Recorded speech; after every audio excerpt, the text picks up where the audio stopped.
Once you've done that, lay your roast beef directly on top. Olá pessoal, sejam bem-vindos ao meu canal. Meu nome é Natália, mas você pode me chamar de Nath. Eu adoro reagir e aprender sobre outros países, especialmente aqueles bem diferentes do meu, em termos culturais e econômicos. Então, se você gosta desse tipo de conteúdo, fica à vontade para se inscrever. Vou adorar ter você por aqui.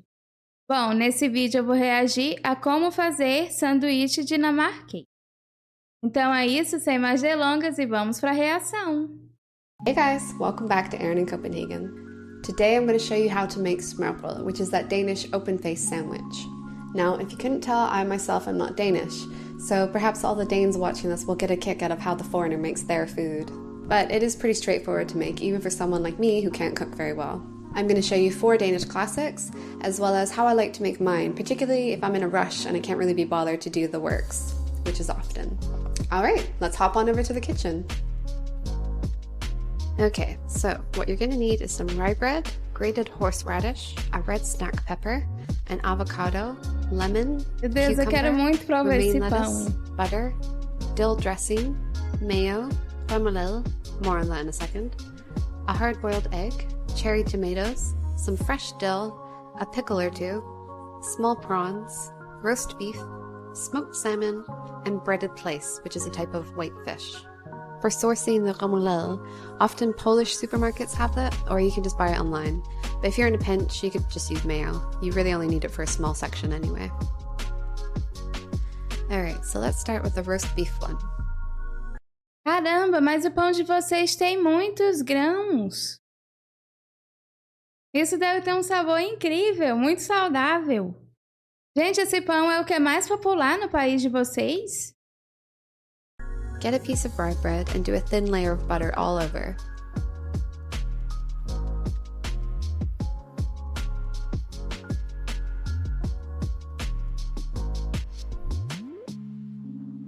You don't have to be as OCD about it as I am. I'm being a little extra today.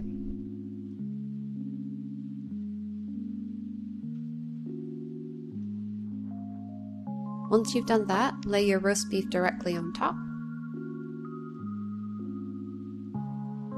Caramba! Then we're going to do a little squiggle of remoulade. If you don't have it, you can just use mayo.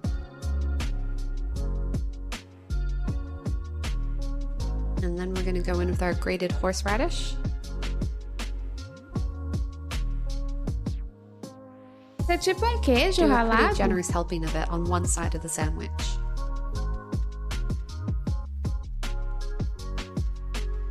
We'll then go over to the other half and arrange our sliced pickles over here. A couple little slices of red pepper over here, gives it a nice little bit of color. And then I forgot to include this in the ingredients, but this recipe also uses crispy onion, so we'll just do a nice generous pinch of that on top. Gente, eu estou impressionada como essa comida de vocês é muito, muito chique. Porque literalmente aqui no Brasil isso seria visto como uma comida de rico, sabe? Pela apresentação mesmo. E ela aqui tá fazendo a forma como ela gosta, né? Mas geralmente vocês fazem isso com roast beef também, porque isso é outra coisa que eu até então eu nunca nem tinha visto, sabe? É muito diferente, assim, aqui no Brasil a gente não tem acesso a essas coisas. Então realmente eu tô adorando ver isso. E a embalagem de vocês é super, super diferente. Eu nunca tinha visto queijo ralado num pote. Incrível! And there's our first piece of smørrebrød. Done. Easy, right? Okay, round 2. Meu Deus, um Start with a salmão! fresh piece of bread. Now for this one, I personally like to add this dressing here. It's a dill mustardy one. You can find them everywhere in the stores here. But for those of you not in Denmark, I'll include a recipe in the episode description below for something similar if you just wanted to try making it yourself. Otherwise, you could substitute it for mayo or even cream cheese if you like those kind of flavors with smoked salmon. So first we add our dill dressing, or whichever one you're using. Then we go in with our bed of crisp romaine lettuce. Que curioso a alface de vocês, muito diferente do daqui. After that, we'll add our sliced cherry tomatoes and avocado.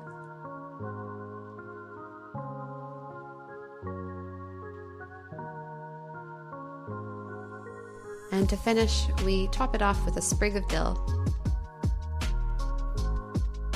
I prepped some hard-boiled eggs. Meu Deus, é I muito did two, but prático, you really only need gente. one.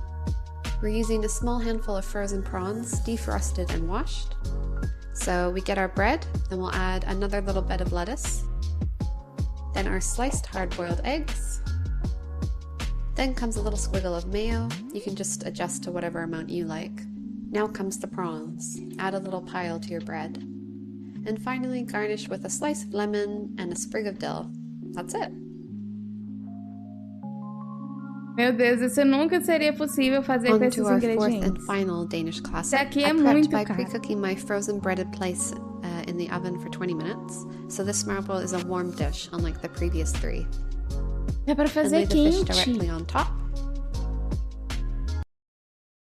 Gente, que curioso o aspecto do pão de vocês. A impressão que eu tenho é que ele é um pão muito, muito macio, sabe? E a forma também como ele é cortado é muito diferente da forma como é daqui. Eu achei ele muito bonito, um corte diferente. Add a generous squiggle of gammel or mayo if you don't have it. Oops, sometimes it has a mind of its own.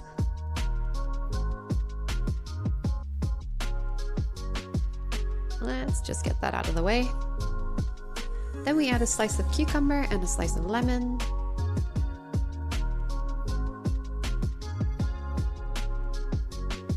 And we top it all off with a sprig of dill. Done. So by the end, you should have a delicious looking platter like this. It looks way more impressive than the effort it takes to make it, and makes a great quick and healthy lunch. Caramba, é muito diverso. A apresentação é realmente linda. Eu nem sei qual eu faria, mas com certeza eu faria um de salmão. Deve ser incrível, muito saboroso. For any Danes watching, how would you rate my smørrebrød skills? And for those of you not from Denmark, which one appeals most to you? Let me know down in the comments.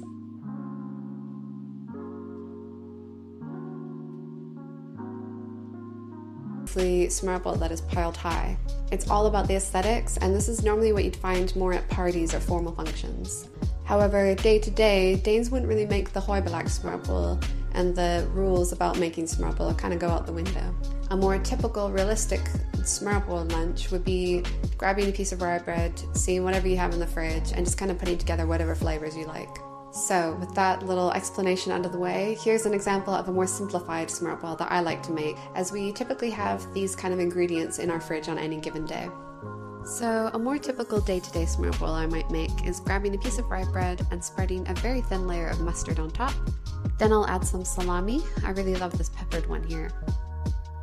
I add a squiggle of mayo and then spread some pickles across the top. And I finish it with a sprinkling of crispy onion, and I'm done. Lazy girl smørrebrød. Now for the fun part. Thanks so much for watching. Remember to subscribe and let me know down in the comments what kind of smørrebrød you like best or which you'd like to try. See you next time. Que incrível, gente! Realmente fantástico. Agora eu fiquei em dúvida, vocês comem isso assim com a mão ou vocês comem com garfo? Eu nunca vi ninguém fazendo sanduíche desse tipo aqui no Brasil, nem aberto, nem fechado. Os ingredientes são muito diferentes. A forma como vocês misturam realmente deve ser muito saboroso e muito saudável também, sabe? Eu gostei muito disso, eu quero tentar fazer aqui, eu realmente teria que fazer uma adaptação para fazer aqui na minha casa, porque os ingredientes mostrados no vídeo são realmente caros, então eu deveria fazer uma adaptação. Mas eu tenho muita vontade de provar, mas eu queria muito provar com o pão de vocês, e eu nunca achei esse pão aqui, nunca vi nada parecido, sabe? Então acho que eu ficaria faltando nesse ponto. Mas realmente isso que vocês fazem é uma mini obra de arte e deve ser muito, muito saboroso. Mas bom, essa foi a minha reação, eu espero que você tenha gostado desse vídeo. Se você gostou, considere se inscrever, vou adorar ter você por aqui. E se você já for inscrito, não esquece de ativar as notificações. Então é isso, obrigada por assistir esse vídeo e nos vemos na próxima reação. Tchau!